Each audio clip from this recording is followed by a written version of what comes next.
আমি তখন মাত্র ক্লাস 1-এ পড়ি। তারপর থেকেই এই জাতির প্রতি এক প্রকার ঘৃণা সৃষ্টি হয়। শুয়েছে এক দুঃসম্পর্কের চাচার কাছে।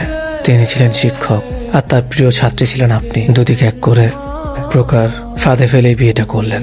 বাবার পরে এই চাচার কাছেই মানুষ হয়েছে, তাই আপনাকে সারা জীবন মাথায় করে ঘুরতে অসুবিধা নেই। কিন্তু বিশ্বাস, ভালোবাসা, প্রেম এগুলো আমাকে দিয়ে সম্ভব না। এর কারণ মা।